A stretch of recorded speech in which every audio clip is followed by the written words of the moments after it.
پیر صاحب ہو اور مرید ہو، تو مرید اگر نماز پڑھا رہا ہے تو پیر کو بھی یہی کہنا پڑے گا۔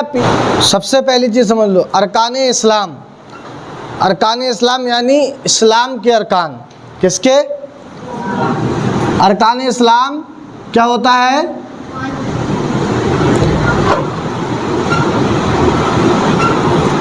یہ ہے ارکان اسلام۔ اسلام کے ارکان کے بارے میں سب سے پہلے جان لو کہ ارکان اسلام کسے کہتے ہیں، اور یہ سب سے زیادہ ضروری ہیں، ہمارے لیے فرض ہیں۔ یہ ارکان جو اسلام کے ہیں وہ کتنے ہیں؟ 5 ہیں۔ کتنے ہیں؟ یاد رکھو، ارکان اسلام کتنے ہیں؟ 5 ہیں۔ سب سے پہلا ہے توحید۔ کون سا ہے؟ توحید۔ اب آپ کنفیوز مت ہونا توحید کے معاملے میں۔ توحید کس کا نام ہے؟ کوئی بتائے گا یہاں؟ توحید کہتے ہیں کلمے کو۔ کس کو کہتے ہیں؟ کلمے کو۔ جو ہم پہلا کلمہ پڑھتے ہیں اس کو کہتے ہیں توحید۔ تو پہلا کلمہ کیا ہے؟ لا الہ الا اللہ محمد رسول اللہ، لا الہ الا اللہ محمد رسول اللہ۔ اب اس توحید کا مطلب کیا ہے؟ اس کا مطلب پہلے جانیں گے ہم۔ اس توحید کا مطلب ہے اللہ کے سوا کوئی معبود نہیں۔ اللہ کے سوا معبود کا مطلب ہوتا ہے کہ کوئی دوسرا خدا نہیں، کوئی دوسرا خدا نہیں، صرف ایک خدا ہے جو اللہ ہے، صرف ایک خدا ہے جو ہمارا رب ہے، جس نے ساری دنیا کو بنایا ہے، جس نے مجھے بنایا ہے، آپ کو بنایا ہے، جس نے کائنات کے تمام وجود کو بنایا ہے۔ وہ کون ہے؟ وہ صرف ایک ہے اور وہ ہے اللہ۔ تو وہ سب سے پہلی چیز کیا ہے؟ توحید۔ کیا ہے؟ اس بات کی گواہی دینا کہ اللہ کے سوا کوئی معبود نہیں، اس بات کی گواہی دینا کہ اللہ کے سوا کوئی معبود نہیں، اور محمد صلی اللہ تعالی علیہ وسلم اللہ کے رسول ہیں۔ محمد صلی اللہ تعالی علیہ وسلم اللہ کے رسول ہیں۔ تو یہ سب سے پہلا قدم ہے، یہ سب سے پہلی بات ہے، اور ارکان اسلام میں یہ سب سے پہلا ضروری فرض ہے ہمیں سیکھنا اس کو، اور اس کو زبان سے اقرار کرنا اور دل سے تصدیق کرنا۔ کیا ہے؟ زبان سے اقرار کرنا اور دل سے تصدیق کرنا، وہی ایمان والا کہلاتا ہے، وہی ایمان والا کہتا ہے۔ تو پہلا کیا ہو گیا؟ توحید۔ پہلا کیا ہو گیا؟ اب دوسرا ہے ہمارا نماز۔ کیا ہے؟ نماز قائم کرنا۔ کیا ہے؟ نماز قائم کرنا۔ کیا ہے؟ نماز قائم کرنا۔ اب دیکھو سوال پیدا ہوتا ہے، نماز پڑھنا یا نماز قائم کرنا؟ کیا ہے؟ نماز قائم کرنا۔ کیا کرنا؟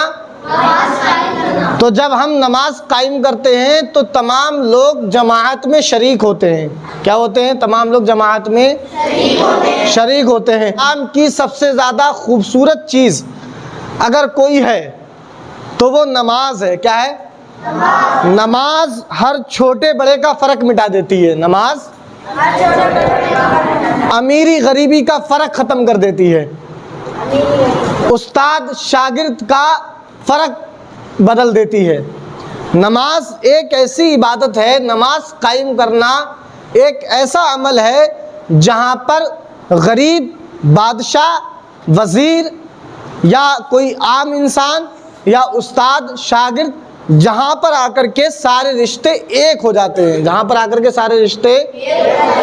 اگر مان لیجئے کوئی بستی میں غریب کا بچہ ہے اور وہ عالم دین ہے، حافظ قرآن ہے، نماز کے تمام احکام و ارکان جانتا ہے اور نماز پڑھا رہا ہے، اور اسی ہی شہر کا سب سے رئیس آدمی آ کر کے جب نماز پڑھے گا تو وہ یہ نہیں کہے گا کہ میں غریب کے لڑکے کے پیچھے نیت باندھ رہا ہوں، وہ یہی کہے گا کہ نیت کی میں نے نماز کی، نماز پڑھتا ہوں واسطے اللہ تعالیٰ کے لیے، 4 رکعت نماز فرض ظہر کی، پیچھے اس امام کے۔ کیا کہے گا؟ امام کہنا ہی پڑے گا۔ اگر وہ امام نہیں کہے گا تو اس کی نماز نہیں ہوگی، اس کو امام کہنا پڑے گا۔ اور امام کا مطلب ہوتا ہے سردار کے۔ کس کے مطلب ہوتے ہیں؟ امام کون ہوتا ہے؟ سردار ہوتا ہے، قوم کا رہنما ہوتا ہے، قوم کا رہبر ہوتا ہے۔ تو اگر وہیں پر کوئی رکشہ چلانے والے کا بچہ اگر نماز پڑھائے گا تو تمام پورے بستی والوں کو یہی کہنا پڑے گا پیچھے اس امام کے۔ اگر وہاں پر اپنے وقت کا استاد ہے اور وہ استاد نے تمام شاگرد بنائے ہوئے ہیں اور بہت اچھا درس دیتا ہے، بہت اچھا پڑھاتا ہے اور تمام اس کے شاگرد ہیں، اور ایک شاگرد اس کا نماز پڑھاتا ہو اور استاد پیچھے سے پہنچ جائے، تو استاد یہ نہیں کہے گا کہ پیچھے اس شاگرد کے، استاد بھی کہے گا پیچھے اس امام کے۔ تو نماز ایک ایسی اہم عبادت ہے، نماز ایسا خوبصورت ہم لوگوں کے لیے تحفہ ہے۔ یہ نماز کیا ہے؟ نماز مومنوں کی معراج ہے، نماز جنت کی کنجی ہے، نماز جنت میں جانے کا راستہ ہے، نماز جہنم سے بچنے کا ذریعہ ہے۔ تو نماز سب سے اہم عبادت ہے اسلام کے اندر، نماز۔ تو ہمیں نماز نہیں چھوڑنا چاہیے، ہمیں نماز پڑھنے سے ہی اللہ کا قرب حاصل ہوتا ہے۔ کیا حاصل ہوتا ہے؟ اللہ کا قرب حاصل ہوتا ہے، اللہ راضی ہو جاتا ہے، اللہ۔ اور نماز میرے حضور کی آنکھوں کی ٹھنڈک ہے، نماز۔ تو جو نماز پڑھتا ہے اس سے حضور خوش ہو جاتے ہیں، اس سے حضور خوش ہو جاتے ہیں۔ اب آپ سمجھو نماز کیسی اہم عبادت ہے، جہاں پر امیری غریبی، جہاں پر استاد شاگرد کے رشتے، جہاں پر تمام اپنے وقت کا پیر ہو اور اس کا مرید ہو، پیر صاحب ہو اور مرید ہو، تو مرید اگر نماز پڑھا رہا ہے تو پیر کو بھی یہی کہنا پڑے گا پیچھے اس امام کے، یہ نہیں کہے گا پیچھے اس مرید کے، کیا کہے گا؟ پیچھے اس امام کے کہنا پڑے گا۔ اسی لیے اور سب دیکھو، جو پہلے آ جائے گا، اگر غریب ہے، اگر مرید ہے، اگر شاگرد ہے، اگر وہ پہلے آ گیا اور پہلی صف میں بیٹھ گیا تو مجال نہیں بادشاہ کی، مجال نہیں کسی امیر کی جو اس کو اٹھا دے، مجال نہیں کسی پیر کی جو اس کو اٹھا دے، مجال نہیں کسی استاد کی جو اس کو وہاں سے ہٹا دے۔ کیوں؟ یہی اسلام کی خوبصورتی ہے، یہاں پر سب برابر ہیں، یہاں پر کسی شاعر نے کہا تھا ایک ہی صف میں کھڑے ہو گئے محمود و ایاز، نہ کوئی بندہ رہا نہ کوئی بندہ نواز، نہ کوئی بندہ رہا نہ کوئی بندہ نواز۔ تو دوسرا کیا ارکان اسلام میں دوسرا اہم ارکان کون سا ہے؟ نماز قائم کرنا، نماز قائم کرنا، جماعت کے ساتھ میں پڑھنا، یہ اسلام کی خوبصورتی ہے، یہ اسلام کی۔ اب تیسرا کیا ہے؟ تیسرا ہے ہمارا زکوٰۃ دینا۔ کیا ہے؟ زکوٰۃ دینا۔ کیا ہے؟ یاد رکھنا کیا ہے؟ زکوٰۃ دینا۔ اب یہ جو زکوٰۃ دینا ہے یہ اس کے اوپر ہے جو مالک نصاب ہے، جو مالک یعنی مالدار ہے، یعنی مالدار ہے۔ اب یہ کیوں ہے اسلام دھرم کے اندر ضروری؟ تو زکوٰۃ دینا کیا ہے؟ فرض ہے۔ زکوٰۃ دینا کیا ہے؟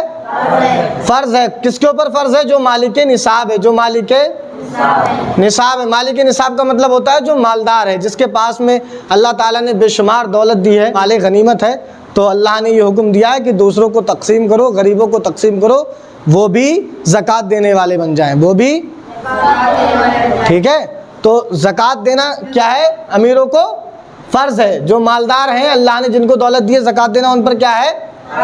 فرض ہے۔ اس لیے کہ جب زکوٰۃ دیں گے تو جن لوگوں کو زکوٰۃ دیں گے، جو غریب لوگ ہیں، وہ بھی زکوٰۃ دینے والے ایک دن بن جائیں گے، وہ بھی زکوٰۃ دینے والے ایک دن بن جائیں گے۔ اچھا، چوتھا کیا ہے؟ چوتھا ہے ہمارا روزہ رکھنا۔ کیا ہے؟ روزہ رکھنا۔ کیا ہے؟ روزہ رکھنا۔ کیا ہے؟ روزہ رکھنا۔ ایک سائنٹسٹ اس پہ ریسرچ کرتا ہے کہ مسلمان سال میں 30 دن روزہ کیوں رکھتے ہیں، تو وہ کہتا ہے کہ روزہ سال میں 30 دن کم سے کم 10 سے 12 گھنٹے، سال میں 30 دن 12 گھنٹے بھوکے رہنا ضروری ہے۔ اگر وہ ایسا کرے گا تو جو سب سے بڑی بیماری ہے کینسر، اس سے بچ جائے گا، اس سے بچ جائے گا۔ تو روزہ رکھنا کیا ہے؟ مسلمانوں کو فرض ہے۔ روزہ رکھنے سے بہت ساری بیماریوں سے کیا ہوتا ہے؟ ہم بچ جاتے ہیں، ہم بچ جاتے ہیں۔ پانچواں کیا ہے؟ حج کرنا۔ پانچواں کیا ہے؟ حج کرنا۔ کیا ہے؟ حج کرنا۔ تو حج کرنا، حج بھی کس کے اوپر فرض ہے؟ جو مالک نصاب ہے، جس کے پاس مال غنیمت ہے، ٹھیک ہے، زیادہ مال ہے، تو اس کے اوپر کیا ہے؟ یہ حج کرنا فرض ہے۔ اگر وہ حج نہیں کرے گا تو میدان محشر میں اس کی پکڑ ہو جائے گی، میدان محشر میں اس کی۔ اب سمجھو ارکان اسلام کتنے ہیں؟ جو فرض ہیں، جو ادھر دیکھو، توحید یعنی کلمہ، پہلا کلمہ، دوسرا نماز قائم کرنا، تیسرا زکوٰۃ دینا، چوتھا روزہ رکھنا، اور پانچواں حج کرنا۔ تو اگر اب کوئی تم سے پوچھے ارکان اسلام کتنے ہیں تو کیا بتاؤ گے؟ توحید، نماز، زکوٰۃ دینا، رمضان شریف کے روزے رکھنا، اور حج کرنا، اور حج کرنا۔ تو کیا کہو گے؟ کتنے ارکان اسلام کتنے ہیں؟